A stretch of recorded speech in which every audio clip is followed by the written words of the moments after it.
Baldur's Gate Dark Alliance is an action role-playing game with hack-and-slash dungeon crawler elements for the Nintendo GameCube, PlayStation 2, and Xbox, and it was recently re-released on modern platforms. But is it any good? This review will go in-depth on what the game has to offer based on my recent playthrough of the game. The game starts off beautifully with a character select screen. You can either be a human archer, a dwarven fighter, or an elven sorceress, adding slight replay value. Your character starts out in the streets of the town Baldur's Gate and gets mugged by a new brand of thieves that you soon learn are plaguing everyone in town.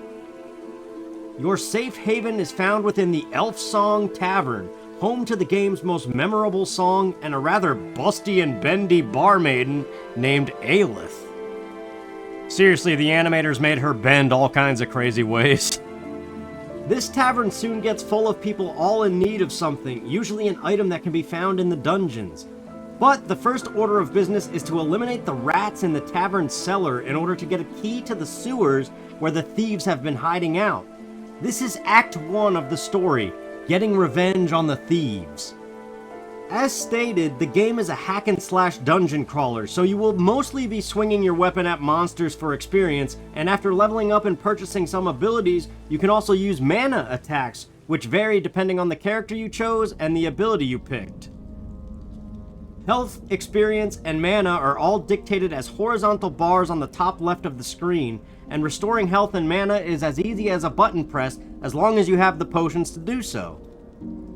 You also get a ranged attack in the form of a bow as an alternate way of hurting monsters. But the real enjoyment of the game comes from leveling up not just by experience, but by weapons and armor as well. Each major town in the game has a shopkeep who will buy your junk and sell you very powerful weapons and armor for the right amount of gold. Unlike other games where these sorts of things can just be found while you're adventuring, Dark Alliance locks the best stuff behind the shops. So even if you get bored of hacking and slashing, you always have your next purchase in mind to work toward. Act 1 of the story is very well done and gets very difficult toward the end. In fact, it is the only spot in the game that features a platforming challenge that if failed results in an instant death, which means reloading your last save. Since there's no autosave, this could be detrimental, so it's best to get into the habit of saving at the many save stations across the game.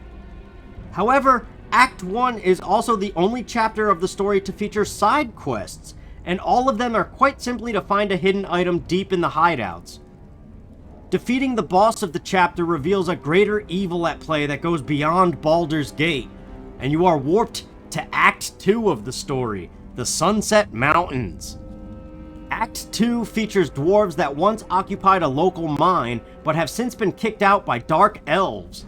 It's a relatively fun chapter that involves finding ingredients to light a signal fire atop a mountain, but once in the mines it kinda gets a bit dull and dingy. Eventually, you venture away from the mining camp and to the next warp gate, which is guarded by a mighty ice dragon. Defeating it and entering the gate will trigger the final chapter, Act 3. Act 3 is a rotten marshland full of zombies and lizardmen as far as the eye can see. There is no Elf Song Tavern or a dwarven camp, it's just a solitary lizard man by a hut. In that sense, it is relatively lifeless and kind of a slog to get through.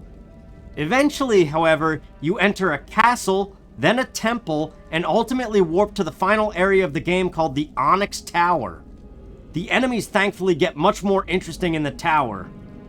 The Onyx Tower is also loaded with fantastic weapons and armor, making for a fun final stretch of leveling up. However, it's kind of all wasted on the ridiculously weak final boss. And then, just like that, the game is over, and the ending simply suggests that you are warped somewhere else, but that it's a story for another time. You never really truly know what the heck is going on in terms of the evil plaguing the land, and it gets far displaced from the Elf Song Tavern of the beginning of the game. You can try to spice up the fun by playing with a friend, as it is a two-player campaign. The only downside to that is you'll be fighting over coins, potions, weapons, and armor, and that one platforming section in Act 1 will be a synchronization nightmare. However, overall it probably would be more fun. The trouble is, no matter how you spin it, it's a dungeon crawler. and so you will inevitably just be mashing the attack button, mowing down many of the same monsters over and over again until you eventually get to a boss fight. And because the gameplay is limited to these actions, the boss fights can be easily won by standing still and spamming your best ranged attack and the healing potion button. In conclusion, I think that Baldur's Gate Dark Alliance is a fun game from our teenage years that is even better enjoyed with a friend, but it is a dated dungeon crawler with unbalanced chapters that definitely isn't worth the $30 asking price for the modern re-release. The highlights of the game are the beginning and the end, and the rest of it is just kinda okay. I think if the game had more of what Act 1 offered, and more NPCs like those in the Elf Song Tavern, the game would be much better. Still, it's a solid 7 out of 10 for what it is, and I had a great time revisiting it for the first time since its initial release. If you want to see the game in full but don't quite have the time to play it yourself, check out my Let's Play in my playlist section of the channel. And if you enjoyed this video, be sure to like, comment, and subscribe for more retro gaming content. Thanks for watching! Drawn by a haunting voice, you come to the Elf Song Tavern. It is a small place, filled with a motley assortment of patrons and grisly trophies. There, the haunting voice is all around you, and the patrons are silent as the song washes over them. One by one, they all seemed lost in its call.